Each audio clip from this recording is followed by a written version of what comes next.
आप एडिंग डाल लीजिए, effect of temperature on resistance, effect of temperature on resistance, effect of temperature on resistance. देखिए बेटा, तो टेम्परेचर का इफेक्ट रेजिस्टेंस पर ये याद करना है। वैसे तो देखो अलग अलग मटेरियल पर अलग अलग इफेक्ट होता है। पहले बात करें कंडक्टर्स की, कंडक्टर्स की, कंडक्टर्स या मेटल्स की, कंडक्टर्स या मेटल्स की। तो बेटा कंडक्टर्स के केस में जब आप टेम्परेचर बढ़ाते हैं तो रेजिस्टेंस भी इंक्रीज करता है। आप ये कहेंगे with increase in temperature resistance of the conductor will also increase. With increase in temperature resistance of the conductor will also increase, and with decrease in temperature resistance will also decrease. Temperature बढ़ाने से resistance बढ़ेगा और temperature घटाने से resistance घटेगा, conductors या metals के case में। सबके लिए कंडक्टर्स और मेटल्स की बात हो रही है। तो देखो अगर मैं ये मानू एट 0 डिग्री सेल्सियस, मान लीजिए लेट किया मैंने, let at 0 degree Celsius resistance R naught है। मान लो कंडक्टर का रेजिस्टेंस 0 डिग्री सेल्सियस पर आर नोट है, और एट टी डिग्री सेल्सियस मान लीजिए रेजिस्टेंस चेंज होके आर टी हो जाता है। आर टी 0 पर आर नोट बोल दिया, टी डिग्री पर आर टी बोल दिया, तो आर टी जो है वो आर नोट से ज्यादा होगा, रेजिस्टेंस बढ़ जाएगा, रेजिस्टेंस विल इंक्रीज। तो इसमें आप ये कहेंगे भाई रेजिस्टेंस आर टी जो है वो ग्रेटर देन आर नोट होगा, ग्रेटर देन आर नोट होगा कंडक्टर के केस में। तो विल इंक्रीज इन टेम्परेचर, मैंने कहा रेजिस्टेंस विल इंक्रीज। हाँ देखो 10th लेवल पर तो इतना बताना सफिशिएंट है कि टेम्परेचर बढ़ाने से रेजिस्टेंस बढ़ जाता है, टेम्परेचर बढ़ाने से रेजिस्टेंस बढ़ जाता है कंडक्टर्स का। लेकिन अगर चाहो तो मैं एक फार्मूला बता सकता हूं आपको जो इन दोनों रेजिस्टेंस को रिलेट कर सकता है। वो फार्मूला लेकिन याद करना पड़ता है, वो 10th में भी याद करना पड़ता है, 12th में भी याद करना पड़ता है। तो इनको रिलेट करने का एक फार्मूला है, वो आपको याद करना पड़ेगा। वो ये है R T is equal to R naught, R T is equal to R naught into 1 plus alpha into T. ये एक फार्मूला है टेम्परेचर के साथ रेजिस्टेंस के चेंज को दिखाने के लिए। इसमें आर नोट है resistance at 0, resistance at 0 degree, R T resistance at T degree, T temperature, और अल्फा एक कांस्टेंट है, अल्फा एक कांस्टेंट है। इस अल्फा का नाम है temperature coefficient of resistance, temperature coefficient of resistance, इस अल्फा का नाम है। तो R T is equal to R naught into 1 plus alpha into T, ये टेम्परेचर के साथ रेजिस्टेंस का रिलेशन है। 10th लेवल पर तो चांस कम है इसको से कोई क्वेश्चन पूछने के। हाँ कहीं एनटीएससी वगैरह में ना आ जाए, कहीं कहीं साइंस ओलंपियाड या केवीपीआई में ना आ जाए, इसलिए मैंने आपको बता दिया है। तो इसलिए फार्मूला ही ध्यान रखो, मोर देन सफिशिएंट होता है वैसे तो यो। हाँ इतना जरूर याद रखें कि टेम्परेचर बढ़ाने से रेजिस्टेंस इंक्रीज करता है कंडक्टर्स के केस में या मेटल्स के केस में। जैसे इसका एक एग्जांपल ले लेता हूं मैं सोल्व करने के लिए, थोड़ी प्रैक्टिस के लिए। जैसे मान लो एक कंडक्टर का रेजिस्टेंस 0 डिग्री पर, एक कंडक्टर का रेजिस्टेंस 0 डिग्री पर मान लीजिए 10 ओम है, 0 डिग्री पर 10 ओम है। उसका अल्फा जो है वो है 0.004 पर डिग्री सेल्सियस, इसकी यूनिट होती पर डिग्री सेल्सियस। ये उसके अल्फा की वैल्यू है। तो ये पूछता है at T is equal to 100 degree Celsius, 100 degree Celsius पर रेजिस्टेंस बताएं, what will be its resistance at 100 degree Celsius. तो आप यहां पुट कर देंगे, तो R T is equal to 10 into 1 plus 0.004 into 100। तो यहां से R T is equal to 10 into 1 plus 0.4, तो R T is equal to 10 into 1.4 और are T is equal to 14 ओम। ये आंसर आ जाएगा। इतना ही बड़ा होगा ना, देखना एक बार 14 ओम बना क्या। ये 0.4 हो गया, 0.4 1.4 इंटू 10 ये हो जाएगा, ये आंसर आ जाएगा। तो ये इसका रेजिस्टेंस इस तरीके से निकाला जा सकता है। अच्छा, ये जो अल्फा है ना, ये मटेरियल टू मटेरियल वेरी करता है, मटेरियल टू मटेरियल वेरी करता है, किसी का ज्यादा होता है, किसी का कम होता है। टेम्परेचर कोएफिशिएंट किसी का कम होगा, किसी का ज्यादा होगा। वो जैसे कॉपर का अलग, आयरन का अलग, सिल्वर का अलग, सब मटेरियल का अपना अपना अलग अलग होता है। तो ये टेम्परेचर के साथ रिलेशन है रेजिस्टेंस का, कंडक्टर्स के लिए ध्यान रखना बस। अच्छा, जैसा रिलेशन रेजिस्टेंस का है ना, वैसा ही रिलेशन रेजिस्टिविटी का भी बना सकते हो आप, वैसा ही रिलेशन रेजिस्टिविटी का भी। जब टेम्परेचर के साथ रेजिस्टेंस बढ़ेगा तो बेटा रेजिस्टिविटी भी बढ़ेगी। तो रेजिस्टिविटी के लिए भी लिख सकते हो rho T is equal to rho naught into 1 plus alpha into T. ये रेजिस्टिविटी के लिए लिख सकते हो आप, जैसा रेजिस्टेंस के लिए है वैसा ही रेजिस्टिविटी के लिए है। अच्छा, रेजिस्टेंस हो या रेजिस्टिविटी हो, टेम्परेचर के साथ दोनों इंक्रीज करेंगे मेटल्स के लिए। जैसे रो का फार्मूला बना दूं, ग्राफ बना दूं, तो रेजिस्टिविटी या रेजिस्टेंस दोनों ही इंक्रीज करते हैं, कुछ यूं इंक्रीज करते हैं। इससे मिलता जुलता ग्राफ बना लो टेम्परेचर के साथ रेजिस्टेंस का या रेजिस्टिविटी का। चाहे यहां रेजिस्टेंस लिख लो, चाहे रेजिस्टिविटी, इस तरह ग्राफ बना दो टेम्परेचर के साथ कंडक्टर्स के केस में। इसमें यह हो रहा है कि भाई टेम्परेचर के साथ रेजिस्टेंस और रेजिस्टिविटी इंक्रीज कर रहे हैं। ठीक, एलॉय तो आप समझते होंगे ना, एलॉयज तो सबको पता होगा। दो या दो से ज्यादा मेटल्स पर्टिकुलर प्रोपोर्शन में मिला दी जाएं, दो या दो से ज्यादा मेटल्स, तो उससे जो मटेरियल बनता है उसको एलॉय कह देते हैं। तो बेटा एलॉयज के लिए भी with increase in temperature resistance या रेजिस्टिविटी दोनों ही, चाहे रेजिस्टेंस बोल दो चाहे रेजिस्टिविटी, दो रेजिस्टेंस पूछे तो रेजिस्टेंस बोल दो, रेजिस्टिविटी पूछे तो रेजिस्टिविटी बोल दो। तो इसमें भी आप कहेंगे for alloys with increase in temperature resistance and resistivity both increases. Temperature बढ़ाने से रेजिस्टेंस और रेजिस्टिविटी इंक्रीज करती हैं एलॉयज के केस में, और डिक्रीज टेम्परेचर घटाने से डिक्रीज करती हैं। लेकिन एक पॉइंट है इसमें, मेन पॉइंट जो इसको मेटल से अलग करता है, वो ये कहे मेटल्स में तो टेम्परेचर बढ़ाने से रेजिस्टेंस में सिग्निफिकेंट चेंज होता है, मेटल्स में तो अच्छा खासा चेंज हो जाता है टेम्परेचर बढ़ाने से।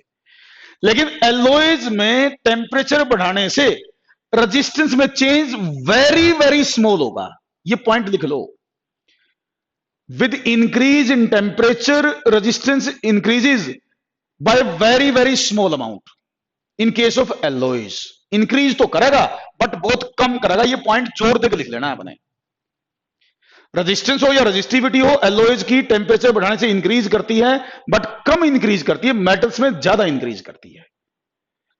ठीक, तो दोनों में इंक्रीज तो करेगी लेकिन एक में ज्यादा एक में कम। इनके अंदर ना हम अगर इनका ग्राफ बनाएं टेम्परेचर के साथ रेजिस्टिविटी का, तो इनका ग्राफ ऑलमोस्ट यूं आता है, देखो कुछ यूं कुछ इससे मिलता जुलता। इसका मतलब यह होगा कि शुरू में तो कोई खास चेंज नहीं हुआ, पहले तो टेम्परेचर बढ़ाने से रेजिस्टेंस या रेजिस्टिविटी लगभग कांस्टेंट रहती है, लगभग कांस्टेंट, थोड़ा बहुत बढ़ा है उसका नेगलेक्ट भी कर सका। रेजिस्टेंस या रेजिस्टिविटी बहुत ही कम इंक्रीज करती है एलॉयज में शुरू में। तो शुरू में ये ग्राफ ऑलमोस्ट स्ट्रेट लाइन है, ऑलमोस्ट स्ट्रेट लाइन, बिल्कुल स्ट्रेट लाइन नहीं है, ऑलमोस्ट स्ट्रेट लाइन है। फिर ऊपर जाके बढ़ा है, देखो मैं ये कह रहा था बेटे, एलॉयज में रेजिस्टेंस या रेजिस्टिविटी टेम्परेचर बढ़ाने से इंक्रीज तो करते हैं बट कम इंक्रीज करते हैं, इंक्रीज स्मॉल होता है, ये बोला मैंने। मेटल्स में इंक्रीज ज्यादा होता है, एलॉयज में कम होता है, ये बात कहने की कोशिश कर रहा था मैं। तो इसलिए ये ग्राफ शुरू में ऑलमोस्ट स्ट्रेट लाइन है, फिर थोड़ा सा ऊपर बढ़ा है, फिर थोड़ा सा ऊपर बढ़ा है, ये मतलब है इस बात का जो मैं कहना चाह रहा हूं। तो मेटल्स में होगा। फिर बात आती है सेमीकंडक्टर्स की। सेमीकंडक्टर सुने होंगे ना, एक कंडक्टर होते हैं, एक इंसुलेटर होते हैं, एक सेमीकंडक्टर होते हैं, नाम सुन रखे होगा शायद आपने। कंडक्टर्स, इंसुलेटर्स, सेमीकंडक्टर, तीन टाइप के मटेरियल हम डिफाइन करते हैं। कंडक्टर जो बहुत अच्छे कंडक्टर हों, जो आसानी से करंट को चला दें, अपने थ्रू कंडक्ट कर दें।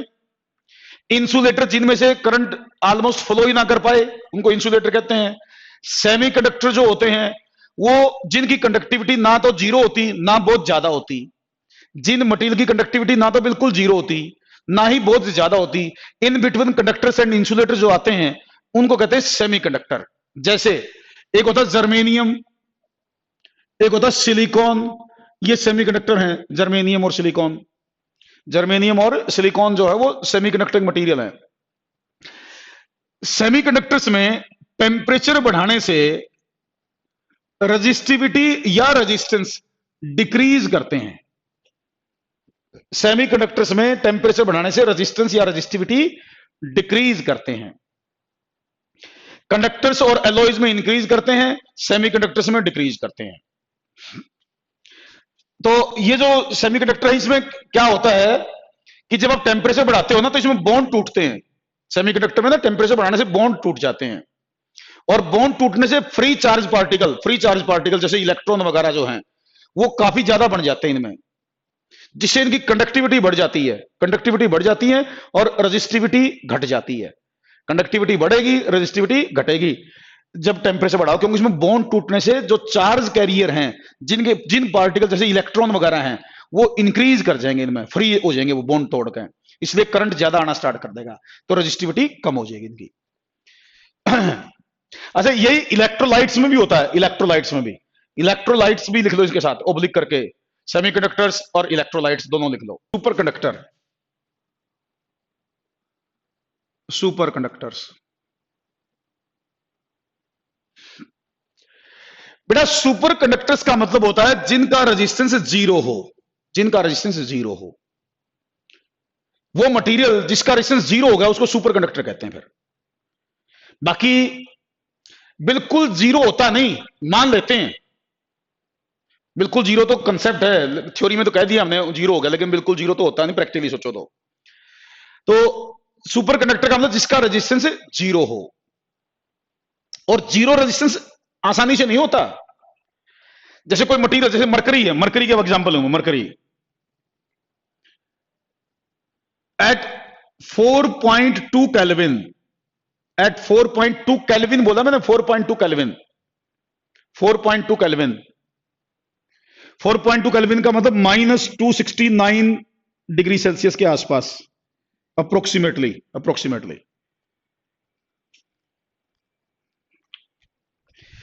तो बेटा जो बहुत सारे मटेरियल ऐसे हैं, देखो जैसे आपने को अभी मैंने बताया कि टेम्परेचर बढ़ाओ जैसे एलॉयज या मेटल्स का तो रेजिस्टेंस बढ़ता है, टेम्परेचर बढ़ाने से रेजिस्टेंस बढ़ता है, तो टेम्परेचर घटाने से रेजिस्टेंस घटता है। टेम्परेचर डिक्रीज करोगे रेजिस्टेंस विल आल्सो डिक्रीज। तो अगर आप कोई मटेरियल ले लो और उसका टेम्परेचर लगातार डिक्रीज करते जाओ तो रेजिस्टेंस भी कम होता जाएगा, और एक पर्टिकुलर टेम्परेचर पर कंडक्टर का, उस मटेरियल का रेजिस्टेंस जीरो हो जाएगा। जैसे मैंने कहा ना, टेम्परेचर डिक्रीज करने से रेजिस्टेंस डिक्रीज करता है, मेटल्स में भी एलॉयज में भी। तो अगर आप लगातार टेम्परेचर डिक्रीज करते जाओगे तो एक पर्टिकुलर लो टेम्परेचर जरूर बोलना है, कुछ मटेरियल का रेजिस्टेंस जीरो हो जाता है, बिल्कुल खत्म हो जाता है, रेजिस्टेंस खत्म हो जाता है। तो फिर जब उसका रेजिस्टेंस जीरो हो जाता है ना, तो हम उस मटेरियल को सुपर कंडक्टर कह देते हैं। जब तक जीरो नहीं होता तब तक तो कहते हैं कंडक्टर। जैसे ही उसका रेजिस्टेंस जीरो होता है हम कहते हैं भाई ये तो सुपर कंडक्टर बन गया। लेकिन ये बनता तभी है जब टेम्परेचर बहुत लो हो, नॉर्मल टेम्परेचर पे नहीं बनता। जैसे मरकरी है 4.2 केल्विन पे बनता है। 4.2 केल्विन बहुत कम टेम्परेचर है, रूटीन में हम अचीव नहीं कर सकते इतना कम टेम्परेचर भाई। रूटीन में तो -10, -20, -50 भी बड़ी मुश्किल से कहीं कहीं होता है, बहुत ठंडे इलाकों में जाके। तो ये बहुत लो टेम्परेचर पर लैब के अंदर ही क्रिएट कर सकते हैं हम, तो फिर उसको सुपर कंडक्टर बोलेंगे। और ये जो प्रॉपर्टी है ना रेजिस्टेंस को लूज करने वाली, जिस प्रॉपर्टी के कारण कुछ मटेरियल अपना रेजिस्टेंस बिल्कुल लूज कर देते हैं, खत्म हो जाता है उनका रेजिस्टेंस, उस प्रॉपर्टी को कहते हैं सुपर कंडक्टिविटी।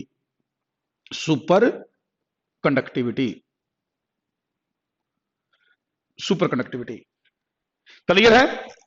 ओके, तो सुपर कंडक्टिविटी बोलते हैं फिर उसको हम। तो सुपर कंडक्टर नॉर्मल कंडीशन में नहीं बनेगा, बहुत लो टेम्परेचर पर बनेगा, और अलग अलग टेम्परेचर पर, जैसे मरकरी 4.2 केल्विन पे बनता है, कोई और मटेरियल किसी और टेम्परेचर पर बनेगा, कोई 8 केल्विन पर, कोई 10 केल्विन पर, कोई 5 केल्विन पर, ऐसे बनते हैं सुपर कंडक्टर्स।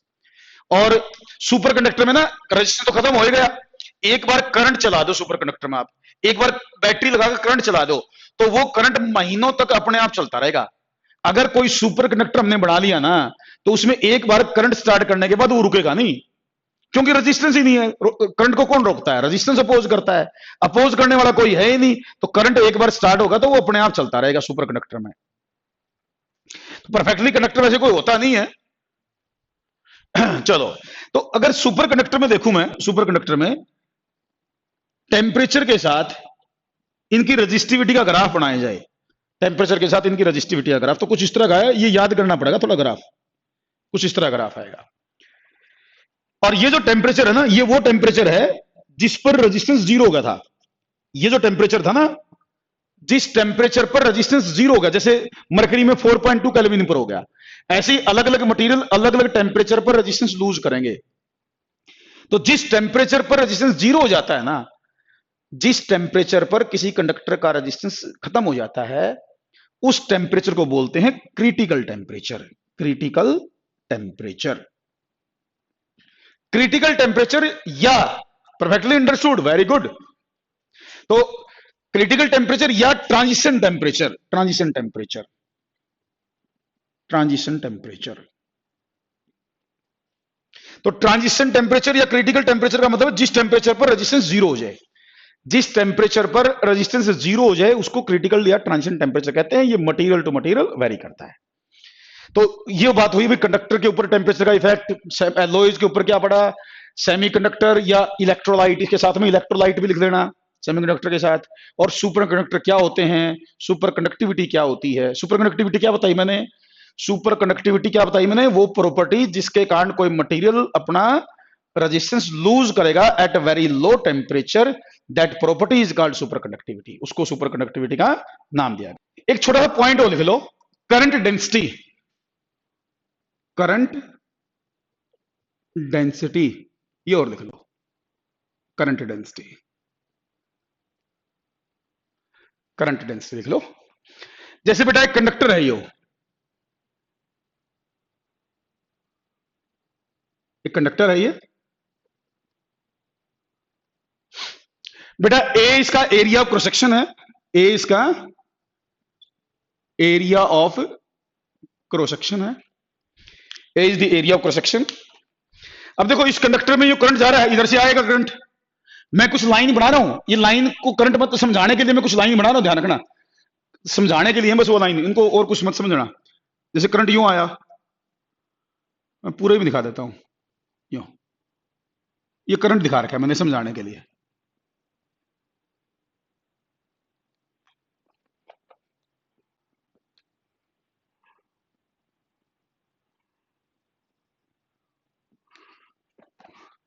तो बेटा देखो, जैसे इसमें मान लो आई टोटल करंट है, आई इसके अंदर टोटल करंट है, टोटल करंट आई है, और ए इसका एरिया ऑफ क्रॉस सेक्शन है। तो करंट डेंसिटी को आमतौर पर हम जे से रिप्रेजेंट करते हैं, जे से, और ये होता है current per unit area of cross section, current per unit area of cross section. Current density is equal to current per unit area of cross section. जैसे इसका एरिया ए है, आई करंट, तो आई बाय ए कर दो, current density बन जाएगी। तो current per unit area of cross section को करंट डेंसिटी का नाम दे दिया गया। तो इसकी यूनिट क्या बनेगी भाई, यहां से करंट डेंसिटी की, करंट की क्या होती है एम्पियर, एरिया की क्या होती है मीटर स्क्वायर, तो एम्पियर पर मीटर स्क्वायर इसकी यूनिट बनेगी, ampere per metre square current density की unit. Current by area, current के लिए एम्पियर, एरिया के लिए मीटर स्क्वायर, तो एम्पियर पर मीटर स्क्वायर इसकी यूनिट होगी। और करंट डेंसिटी ना वेक्टर क्वांटिटी है, वेक्टर क्वांटिटी। करंट स्केलर है, करंट स्केलर है, लेकिन करंट डेंसिटी वेक्टर है, ये याद रखियो, भूल जाओ कहीं, टाइम पर भूल जाते हैं बच्चे, करंट को स्केलर सोच के करंट डेंसिटी को भी स्केलर कह देते हैं। मैंने कहा करंट स्केलर है, करंट डेंसिटी तो खुद तो वेक्टर है, ठीक। और ये इसकी वैल्यू आएगी यहां से, और डायरेक्शन कोई पूछे ना कि करंट डेंसिटी वेक्टर है तो डायरेक्शन भी होगी ना फिर तो बेटा करंट डेंसिटी की डायरेक्शन वही होती है जो करंट की होती है, जो करंट की डायरेक्शन है ना वही डायरेक्शन करंट डेंसिटी की होती है, ये याद कर लो। करंट की डेंसिटी डायरेक्शन और करंट डेंसिटी की डायरेक्शन सेम होती हैं, बट करंट स्केलर है और करंट डेंसिटी वेक्टर है। ये पॉइंट नोट कर लेना स्पेशली आप लोगों ने, कहीं भूल जाओ टाइम पर, एक मेन बात बताइए और वही टाइम पे भूल जाओ तुम। तो ये इस तरीके से ध्यान रखना बेटा आप लोगों ने। अब चलो, जैसे कई बार क्या होगा, करंट दिया होगा, मैं मान लेता हूं लेट एक कंडक्टर है, मान लो उसका एरिया, एक कंडक्टर का एरिया मान लो 2 सेंटीमीटर स्क्वायर है, मान लो कंडक्टर का एरिया 2 सेंटीमीटर स्क्वायर है, उसमें जो करंट है वो मान लो 4 एम्पियर का है, 4 एम्पियर का करंट है, 2 centimetre square area cross section है। ये कहता है find the current density, find the current density. तो बेटा J is equal to I by A है आपने बताया, लेकिन देखो इसमें करंट तो दे दिया एम्पियर में, एरिया दे दिया सेंटीमीटर स्क्वायर में, तो एरिया को मीटर स्क्वायर में कन्वर्ट करना पड़ेगा, पहले हमें एरिया को मीटर स्क्वायर में कन्वर्ट करना पड़ेगा। तो एरिया बनेगा 2 इंटू 10⁻⁻⁴ मीटर स्क्वायर। मेरे ख्याल से सेंटीमीटर स्क्वायर को मीटर स्क्वायर में कन्वर्ट कर सकते हो आप। तो ये एरिया बना 2 × 10⁻⁻⁴ मीटर स्क्वायर। तो यहां से मैं करंट डेंसिटी बताऊं तो 4/2 × 10⁻⁻⁴, तो ये बन गई 2 × 10⁻⁴ एम्पियर पर मीटर स्क्वायर। ये करंट डेंसिटी की वैल्यू आ गई। इस तरीके से करंट डेंसिटी बताई जा सकती है। तो करंट और एरिया दे रखे हो तो कई बार देखा करंट डेंसिटी और एरिया से करंट भी निकाल सकते हो। देखो यहां से अगर यहां से करंट निकालना हो तो J × A करके करंट निकल जाएगा, J × A करके, यहां से J × A से करंट निकल जाएगा। Combination of resistances.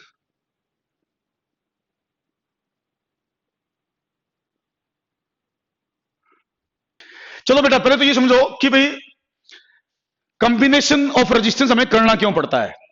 मैं इसका थोड़ा आइडिया देता हूं आपको, कॉम्बिनेशन क्यों करते हैं हम रेजिस्टेंस। एक रेजिस्टेंस से काम क्यों नहीं चलेगा, तो कई सारे रेजिस्टेंस लेने क्यों लेते हैं हम। मैं एग्जांपल देके समझाता हूं बेटा। जैसे मान लो आपको कोई इंस्ट्रूमेंट बनाना है।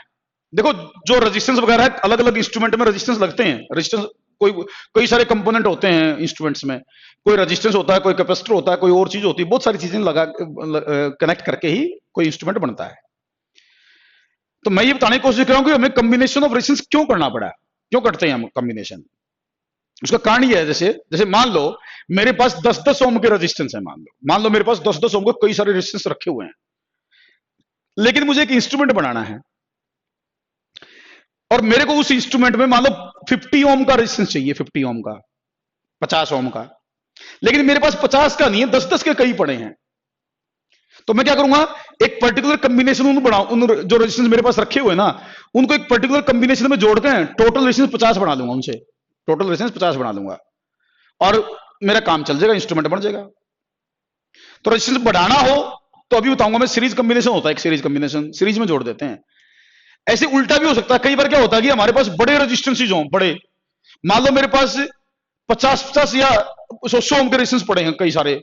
मान लो 50 ओम के कई सारे रेजिस्टेंस मेरे पास रखे हुए हैं, लेकिन मुझे चाहिए 10 ओम का। मेरे इंस्ट्रूमेंट में मान लो 10 ओम का लगना है और 10 का मेरे पास है ही नहीं, 50 के पड़े हैं कई सारे। तो मैं उन 50 वालों का ना एक पर्टिकुलर कॉम्बिनेशन में जोड़ के टोटल 10 बना लूंगा। टोटल 10 बन जाएगा, भी समझ में आएगा आपको। तो रेजिस्टेंस घटाया भी जा सकता है कॉम्बिनेशन करके, और कॉम्बिनेशन करके रेजिस्टेंस बढ़ाया भी जा सकता है। तो जब रेजिस्टेंस बढ़ाना हो तो एक पर्टिकुलर कॉम्बिनेशन करना पड़ेगा, रेजिस्टेंस घटाना हो तो दूसरा कॉम्बिनेशन करना पड़ेगा। तो इसलिए अपनी रिक्वायरमेंट को पूरा करने के लिए हमें रेजिस्टेंस को कंबाइन करना होता है। और मेन आपके लेवल के हिसाब से 2 कॉम्बिनेशन होते हैं, या सीरीज या पैरेलल। वैसे तो 3 कह सकते हैं, सीरीज, पैरेलल और मिक्स्ड। सीरीज, पैरेलल और मिक्स्ड, लेकिन हमारे 10th लेवल पर सीरीज कॉम्बिनेशन और पैरेलल कॉम्बिनेशन की हम बात करते हैं। तो बेटा जैसे पहला है series combination. Series combination, series combination.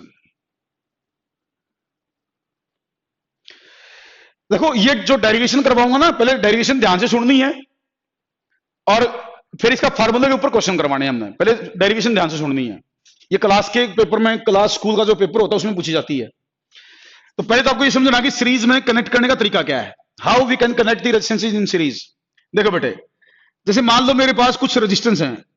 मैंने एक रेजिस्टेंस लिया R1, ये कनेक्ट कर लिया। इसके साथ आगे एक के बाद एक दूसरा कनेक्ट कर दिया R2। मान लो ये पॉइंट कोई B था, यहां से स्टार्ट हो गया R2। एक लिया उसके सीरीज में, उसके आगे मतलब एक और ले लिया, फिर एक दूसरा रेजिस्टेंस ले लिया। तो इस तरीके से एक के बाद एक रेजिस्टेंस आपने कनेक्ट कर रखे हो, तो इसको बोलते हैं series combination. This is called series combination. और यहां से हमने लगा दिया source of potential difference. Source of potential difference का मतलब सेल या बैटरी, जो भी आपके पास हो, सेल या बैटरी। मान लो इसका पोटेंशियल डिफरेंस V है। तो ये इस तरह का जो कॉम्बिनेशन है, एक के बाद एक, ये मान लो R3 रेजिस्टेंस है, इसका नाम R3 रख देता हूं। तो 3 रेजिस्टेंस मान लो मेरे पास थे, तो मैंने एक के बाद एक यो सीक्वेंस में कनेक्ट कर दिए, ये सीरीज कॉम्बिनेशन होगा। अच्छा, हर बार 3 तो एग्जांपल में लिए हैं। आप ये मत सोचना कि 3 मैंने क्यों लिए। ये एग्जांपल आप 2 का भी ले सकते थे, जैसे मैंने 3 का लिया। आप 4 का भी ले सकते थे, आप 5 का भी ले सकते थे। मतलब एक से ज्यादा कितने भी रेजिस्टेंसेज हो सकते थे, एक से ज्यादा। तो ये मत सोचना कि 3 ही क्यों लिए मैंने। तो यहां मैंने 3 दिखा रखे एज एग्जांपल। तो इस तरीके से एक के बाद एक रेजिस्टेंस यो कनेक्ट करते हैं जब हम, तो इस कॉम्बिनेशन को सीरीज कॉम्बिनेशन कहते हैं। और सीरीज कॉम्बिनेशन में हर एक रेजिस्टेंस के अक्रॉस सेम करंट जाएगा, हर एक रेजिस्टेंस के अक्रॉस सेम करंट फ्लो करेगा। In series combination current across each resistance will be same. ये मेन प्रॉपर्टी है, लिख लो। सीरीज कॉम्बिनेशन की सबसे मेन प्रॉपर्टी है कि current in the each resistance will be same.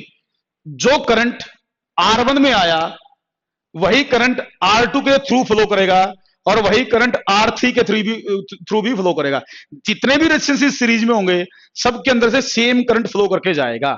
ये पॉइंट लिख लेना है, क्योंकि रास्ता ही एक है, रास्ता ही एक है ना, रास्ता ही एक है। जो करंट यहां से स्टार्ट हुआ उसी एक ही रास्ता उसको मिला, एक ही रास्ता, कोई दूसरा तो है नहीं, तो अलग अलग करंट कैसे जा सकता है? जो R1 में आया वही R2 में जा सकता है, वही R3 में, क्योंकि एक ही रास्ते में कनेक्टेड है भैया, इसलिए करंट सेम होगा। तो मेन प्रॉपर्टी है current across each resistance will be same when the resistance R connected in series combination.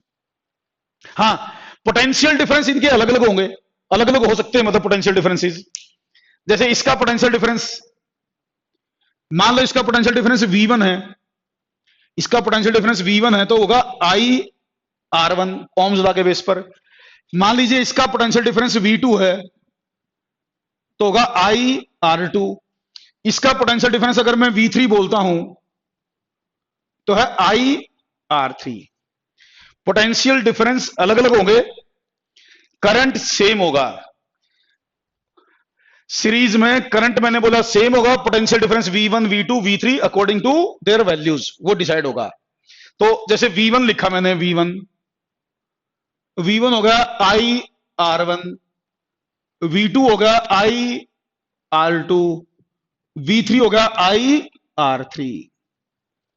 तो R अलग अलग हैं तो पोटेंशियल डिफरेंसेस भी अलग अलग होंगे। तो अब बेटा ये देखो, टोटल पोटेंशियल डिफरेंस था V, total potential difference V था, उसमें से V1 यहां आ गया, V2 यहां आ गया, V3 यहां आ गया। इस V के कारण ही आया V1 V2 V3। तो क्या मैं ये लिख दूं, total potential difference is equal to V1 plus V2 plus V3, total potential difference. तो यहां से IR1 plus IR2 plus IR3 और I कॉमन ले लूं, R1 plus R2 plus R3। हाँ जी, तो V is equal to IR1 plus R2 plus R3 इस तरीके से लिखा जा सकता था, लेकिन अभी आंसर नहीं आया अपना। अब ये तीन थे, मैं इन तीनों के, देखो जब भी आप सीरीज कॉम्बिनेशन बनाते हो ना, तो हमें निकालना होता है इनका इक्विवेलेंट रेजिस्टेंस। इक्विवेलेंट का मतलब जो तीनों के बराबर काम करे, जो तीनों के बराबर काम करे उसको बोलते हैं इक्विवेलेंट रेजिस्टेंस। तो मैं ये मान लेता हूं इन तीनों का इक्विवेलेंट रेजिस्टेंस जो है, इन तीनों का जो इक्विवेलेंट रेजिस्टेंस है, मान लो वो है RS। RS इनका इक्विवेलेंट रेजिस्टेंस है। इक्विवेलेंट से मेरा मतलब क्या हुआ, जो इन तीनों के बराबर काम करेगा, जो इन तीनों के बराबर काम करेगा। तो यहां उसका नाम S लिख दिया सीरीज के लिए, S लिख दिया सीरीज के लिए। अब ये देखो एक ही रेजिस्टेंस होगा इन तीनों की जगह, तो सारा पोटेंशियल इसी में आएगा, सारा पोटेंशियल इसी में आएगा। तो V is equal to IRS। तो यहां से V लिख सकता था मैं IRS। तो एक तो V तीनों के हिसाब से आएगा, एक अकेले के हिसाब से आएगा। इन दोनों को इक्वेट कर दो, इन दोनों को इक्वेट कर दो। तो इन दोनों को इक्वेट करूंगा, यहां लिख दूं मैं, इधर लिख देता हूं। तो ऊपर ही लिख दूं, यहां लिख देता हूं IRS is equal to IR1 plus R2 plus R3। I से I कट देगा, तो RS is equal to R1 plus R2 plus R3। ये RS की वैल्यू आ जाएगी, RS की वैल्यू। तो इक्विवेलेंट रेजिस्टेंस सबके सम के बराबर आ गया। जितने भी रेजिस्टेंस सीरीज में लगाए हैं इनकी इक्विवेलेंट वैल्यू का मतलब इफेक्टिव वैल्यू, मतलब कुल समझने के हिसाब से बोलूं, जो तीनों मिलकर काम करेंगे वो अकेला काम करेगा और इन तीनों के सम के बराबर होगा वो। तो सीरीज में रेजिस्टेंस की वैल्यू ऐड हो जाती है, सीरीज में रेजिस्टेंस की वैल्यू ऐड हो जाती है।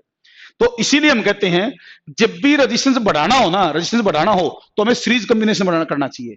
अगर हमें रेजिस्टेंस बढ़ाने हो, टोटल रेजिस्टेंस हमें ज्यादा चाहिए, तो रेजिस्टेंस सीरीज में कनेक्ट कर दो। We should connect the resistance in series if we want to increase the resistance. समझ में आया बेटा? जैसे मान लीजिए मैं एग्जांपल लेता हूं, एक छोटा सा एग्जांपल ले लूं। लेट एक रेजिस्टेंस है 10 ओम, एक रेजिस्टेंस है 20 ओम, एक रेजिस्टेंस है 50 ओम। मान लो 3 रेजिस्टेंस हैं, ये कहता है कि हमने तीनों सीरीज में लगा दिए, तो what is the equivalent resistance, इनका इक्विवेलेंट रेजिस्टेंस बताइए। तो R S is equal to 10 plus 20 plus 50, तो ये होगा भाई 80 ओम। तो इसका आंसर 80 ओम बन जाएगा।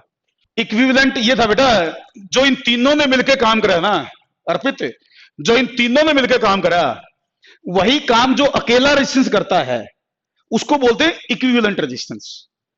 तो इसीलिए मैंने इन तीनों की जगह एक अकेला दिखा दिया, इन तीनों की जगह एक अकेला दिखा दिया, क्यों अकेला ही उन तीनों के बराबर काम करेगा, तो इसको बोलेंगे इक्विवेलेंट रेजिस्टेंस अर्पित। तो ये इसका डेरिवेशन भी ध्यान रखना है आपको, डेरिवेशन भी ध्यान रखना है। अच्छा एक बात बताओ, सीरीज में आपने जब रेजिस्टेंस कनेक्ट किया, रेजिस्टेंस इंक्रीज कर गया ना, अरे रेजिस्टेंस इंक्रीज कर गया, मैंने लिख रखा है फार्मूला, सबके सम के बराबर आ गया रेजिस्टेंस। आपसे कंसेप्चुअल क्वेश्चन पूछेगा, आपसे कंसेप्चुअल क्वेश्चन ये पूछा जाएगा कि ये बताओ कि जब रेजिस्टेंस सीरीज में कनेक्ट करे तो रेजिस्टेंस इंक्रीज क्यों कर गया। क्वेश्चन सुनो मेरा, ध्यान से सुनना, ध्यान से सुनना, और सोच समझ के जवाब चाहिए मुझे, सोच समझ के, एकदम से नहीं देना। मैंने आपको ये कहा कि जब रेजिस्टेंस सीरीज में कनेक्ट करते हैं तो रेजिस्टेंस इंक्रीज कर जाता है, फार्मूला में ऐसा बता रहा है, फार्मूले से ऐसा पता चल रहा है हमारे को। तो आपसे ये पूछा जा सकता है कि सीरीज में कनेक्ट करने से रेजिस्टेंस इंक्रीज क्यों कर जाता है, why resistance increases in series, why resistance increases in series, ये क्वेश्चन बनता है भाई।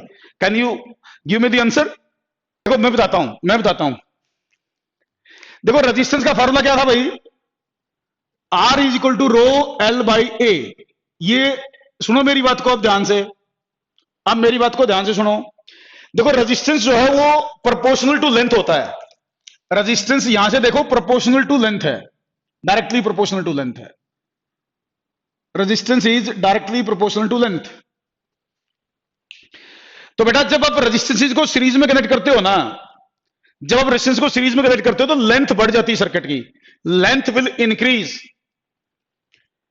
रेजिस्टेंस लेंथ के डायरेक्टली प्रोपोर्शनल होता है, और सीरीज में कनेक्ट करने से सर्किट की इफेक्टिव लेंथ इंक्रीज करेगी, सीरीज में कनेक्ट करने से सर्किट की इफेक्टिव लेंथ इंक्रीज करेगी, और लेंथ इंक्रीज करेगी तो बेटा रेजिस्टेंस भी इंक्रीज करेगा। लिख लें दोबारा से, बड़ा इंपॉर्टेंट बात है ये, आमतौर पर बच्चों को पता नहीं होती, उनको ये तो पता होता फार्मूला, ये फार्मूला तो स्कूल में बताया होगा आप लोगों को, ये फार्मूला स्कूल टीचर भी बताएगा आपको डिराइव करके, कोई नई बात नहीं है ये, मैंने भी कोई बहुत बड़ी बात नहीं बताई है। लेकिन आपसे ये पूछा जा सकता है कि सीरीज में रेजिस्टेंस इंक्रीज क्यों हुआ। बहुत सारे बच्चे जवाब देंगे कि जी ऐड हो रहे हैं तो इंक्रीज तो करेगा ही, वो फार्मूले के बेस पे बता देंगे कि R1 R2 R3 ऐड हो गए इसलिए इंक्रीज कर गया। ये फिजिक्स का जवाब थोड़ा नहीं हुआ, ये तो मैथ का जवाब हुआ। फिजिक्स का कंसेप्ट क्या है इसके पीछे, क्यों इंक्रीज कर रहा है, तो वो जवाब ये है कि रेजिस्टेंस लेंथ के डायरेक्टली प्रोपोर्शनल होता है, और जब हम सर्किट में रेजिस्टेंस सीरीज में लगाते हैं तो करंट को ज्यादा लंबाई कवर करनी पड़ेगी, सर्किट की लेंथ बढ़ गई, सर्किट की लेंथ बढ़ने से रेजिस्टेंस बढ़ गया। ये कारण लिख लो, ये कारण देखो इसका, effective length of the circuit increases, ये कारण है इसके पीछे। चलो आपने मेरे को बताया R S is equal to R1 plus R2 plus R3। मान लो मेरे पास n रेजिस्टेंस होते, मान लो मेरे पास n रेजिस्टेंस होते, तो मैं एज इट इज ऐड करता जाता उनको, एज इट इज उनको ऐड करता जाता। वेरी इंटरेस्टिंग ना, हाँ तभी तो ना, बहुत इंटरेस्टिंग। तो कॉन्सेप्ट पढ़ोगे तो इंटरेस्ट बनेगा आपका, ठीक। आपको कंडीशन है कि मान लीजिए ये सारे रेजिस्टेंस, लेट ये सारे रेजिस्टेंस इक्वल हों, let all these resistances are equal, let all these resistances are equal. तो ये पूछेगा what is the value of R, R S की वैल्यू बताएं। तो R S is equal to R plus R, सबको add करते जाओ, n टाइम्स ऐड कर दो, n टाइम्स। तो आर एस की वैल्यू क्या आ जाएगी, आर एस की वैल्यू मेरे ख्याल से एन आर आ जाएगी, एन आर। ये कितने हैं, 1 2 3 n है ये, तो एन आर हो जाएगी। मेरी बात समझे, एन आर। देखो अगर 2 होते ना तो आर एस होता आर प्लस आर, 2 होते तो 2r होता, 3 होते तो आर प्लस आर 3r होता, अगर 4 होते तो आर प्लस आर 4r होता। तो n है तो ये कितने हैं, n है तो nr हो जाएगा। हाँ एन आर इसकी वैल्यू बनेगी। एन क्या है? नंबर ऑफ रेजिस्टेंसेस सारे, लेकिन मैंने इक्वल माने हैं, सारे रेजिस्टेंस मैंने इक्वल माने हैं। तो अगर इक्वल रेजिस्टेंस सीरीज में जोड़ दो तो जितने रेजिस्टेंस होंगे उतना ही रेजिस्टेंस बन जाएगा, एन इंटू आर या 4 इंटू आर या 10 इंटू आर या 2 इंटू आर या 3 इंटू आर। जितने भी रेजिस्टेंसेस आपके पास होंगे, 2 हैं या 4 हैं या 10 हैं या 20 हैं, उसके हिसाब से टोटल आ जाएगा आपके पास। तो ये तो चलो मैं एक पॉइंट बताना चाह रहा था आपको सीरीज में। तो एडिंग डाल दीजिए पैरेलल कॉम्बिनेशन, पैरेलल कॉम्बिनेशन। तो बेटा पैरेलल में कनेक्ट करने का तरीका क्या, देखो जैसे मान लो मेरे पास 3 रेजिस्टेंस हैं,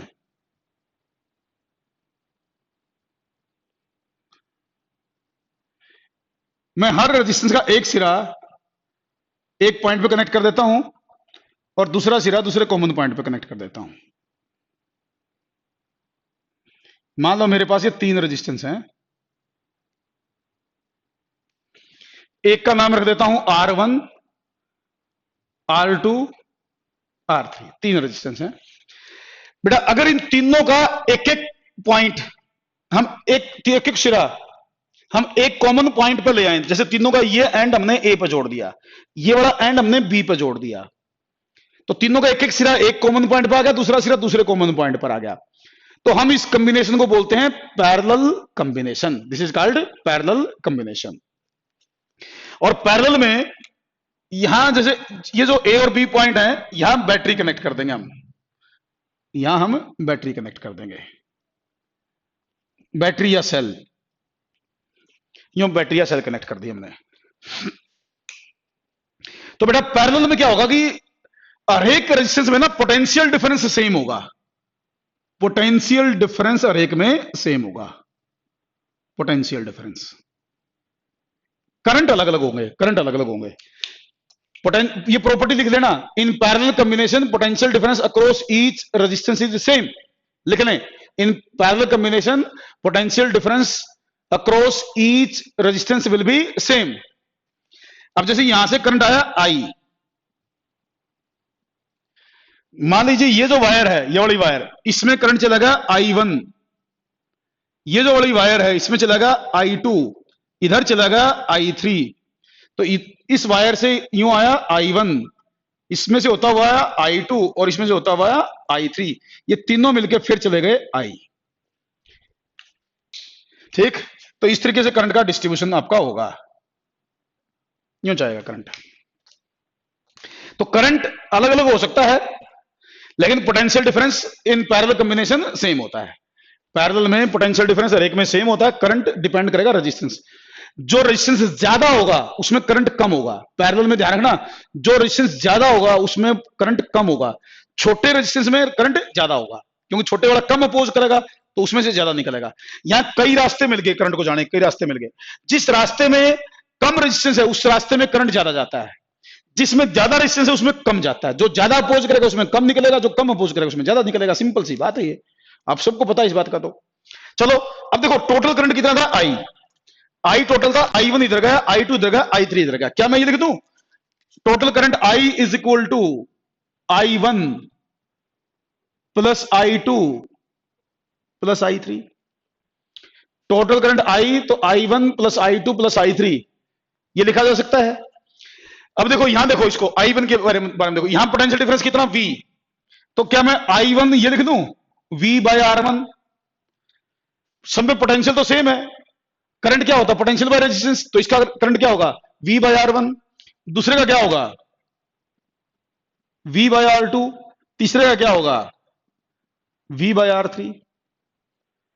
तो तीनों के करंट लिख दिए मैंने, potential by resistance, potential by resistance इस तरीके से लिख सकता हूं मैं।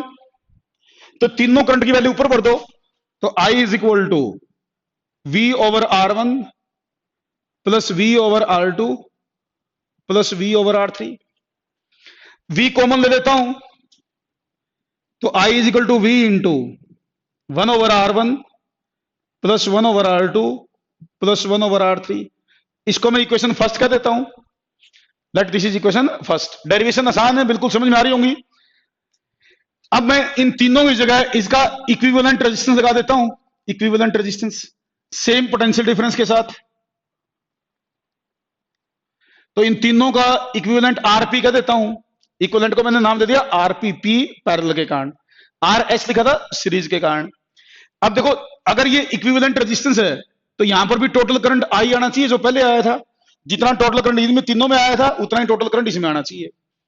यहां से मैं आई की वैल्यू क्या लिख सकता हूं बोलो, I is equal to V by RP, ये आई की वैल्यू ये बनेगी क्योंकि पोटेंशियल वी है, रेजिस्टेंस आरपी बोला आपने, रेजिस्टेंस का नाम आरपी।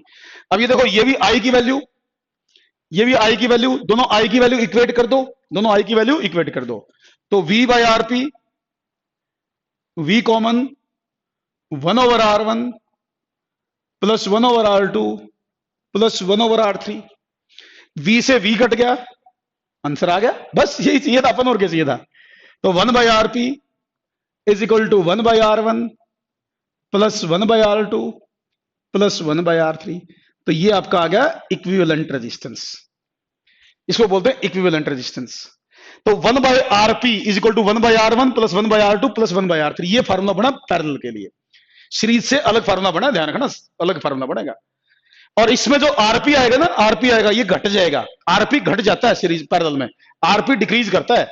जो तीनों में ना सबसे छोटा भी रेजिस्टेंस है ना, आरपी सबसे कम होगा, आरपी इन तीनों में सबसे कम होगा, ध्यान रखना, ये कंडीशन ध्यान रखना है। आरपी R1 से भी कम होगा, आरपी R2 से भी कम होगा, आरपी R3 से भी कम होगा, तीनों से कम होगा। तो जब भी रेजिस्टेंस डिक्रीज करने होना तो हमें पैरेलल कॉम्बिनेशन बनाना चाहिए। अगर हमें रेजिस्टेंस को डिक्रीज करना चाहते हैं तो रेजिस्टेंस को पैरेलल में कनेक्ट करना चाहिए, लिख लेनी चाहिए बातें, आपको पूछा जाता है भी सीरीज में इंक्रीज करने के लिए कैसे कनेक्ट करें, डिक्रीज करने के लिए कैसे कनेक्ट करें। तो if you want to decrease the resistance you should connect the resistance in parallel. फिर क्वेश्चन ये आएगा, जैसे सीरीज में रेजिस्टेंस इंक्रीज हो गया था, आप मुझे बता रहे हैं कि पैरेलल में डिक्रीज होगा, तो आपसे पूछेंगे पैरेलल कॉम्बिनेशन में रेजिस्टेंस डिक्रीज क्यों होगा। अरे बेटा पैरेलल में करंट ने एक वायर की बजाय, करंट ने एक वायर की बजाय 3 वायर यूज करी, तो ज्यादा वायर यूज करी तो ज्यादा एरिया यूज कर रहा करंट, ज्यादा एरिया यूज कर रहा करंट। सीरीज में देखो पैरेलल में इसका एरिया भी यूज हुआ, इसका एरिया भी यूज हुआ, इसका एरिया भी यूज हुआ, तो हम इसको ये कहते हैं कि जब रेजिस्टेंस पैरेलल में कनेक्टेड होते हैं ना तो area of cross section increase कर जाता है। जो एरिया करंट यूज करने लग रहा है ना वो ज्यादा यूज कर रहा है, और एरिया इंक्रीज करने के कारण रेजिस्टेंस डिक्रीज कर जाता है। क्या बोल गया मैं, जब रेजिस्टेंसेज पैरेलल में कनेक्टेड हो तो वो कई सारी वायर में से डिवाइड होकर गया है, तो उसने हर वायर का एरिया यूज करा, तो टोटल एरिया उसने ज्यादा यूज करा, और एरिया के इनवर्सली प्रोपोर्शनल होता है रेजिस्टेंस, रेजिस्टेंस एरिया के इनवर्सली प्रोपोर्शनल होता है भाई। तो पैरेलल में इफेक्टिव एरिया इंक्रीज कर जाएगा, आप ये बोलोगे, आप कहोगे कि जब रेजिस्टेंस पैरेलल में कनेक्ट किए जाते हैं तो effective area increases, that is why resistance decreases. Clear, ये लिखना है, ये इसका जवाब था। लेंथ कहां है, लेंथ की बात नहीं, इसमें एरिया की बात है, एरिया की बात। एक वायर के बजाय कई वायर का एरिया यूज करा इसने, कई वायर में से डिस्ट्रीब्यूट हो गया करंट, उसके कारण ये ऐसा हुआ है। ठीक, तो ये दो डेरिवेशन है, ये बोर्ड की डेरिवेशन है, स्कूल सिलेबस की डेरिवेशन है, ये स्कूल सिलेबस में पूछी जा सकती है आपसे, तो ये डेरिवेशन करनी